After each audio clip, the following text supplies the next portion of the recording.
नमस्कार. गर्भधारणेची बातमी पहिल्या 3 महिन्यात जाहीर करू नये. कारण जाणून घ्या वैज्ञानिक कारणे. गर्भधारणा झाल्याचे समजताच आनंद होणे स्वाभाविक आहे.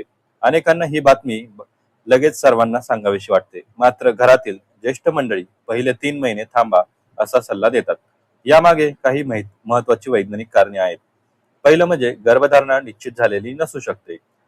मासिक पाळी चुकणे, मळमळ होणे, उलट्या होणे, स्तनांमध्ये जडपणा जाणवणे ही लक्षणे केवळ गर्भधारणेमुळे होतात असे नाही.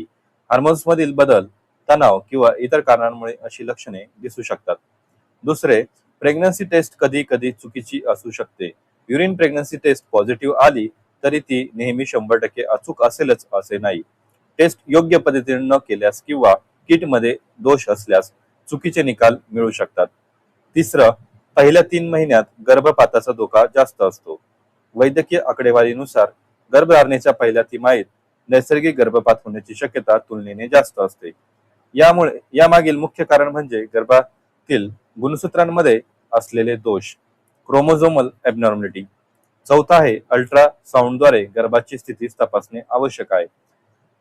अल्ट्रासाऊंड मध्ये गर्भाशयात गर्भ योग्य ठिकाणी आहे का, गर्भाची वाढ व्यवस्थित होत आहे का, एकच गर्भ आहे की जुळे आहेत याची खात्री अल्ट्रासाऊंडद्वारे केली जाते.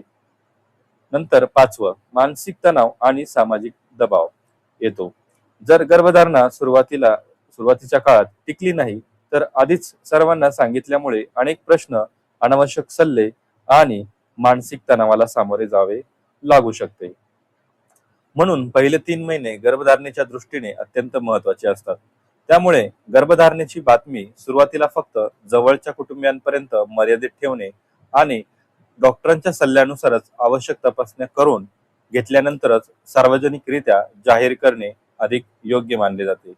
म्हणून पहिले 3 महिने थांबा हा सल्ला केवळ परंपरा नसून त्यामागे वैज्ञानिक आणि मानसिक आरोग्याशी संबंधित ठोस कारण पुढे येतात. तर मित्रांनो, बघा, आता आपण या व्हिडिओमध्ये ही माहिती बघितली. त्यानुसार जर आपण पाळले तर आपल्याला नक्कीच त्याचा फायदा होऊ शकतो. तर व्हिडिओची माहिती आवडली असेल तर व्हिडिओला लाईक करा आणि चॅनलला सबस्क्राईब करा. भेटूया पुढील व्हिडिओमध्ये. तोपर्यंत धन्यवाद.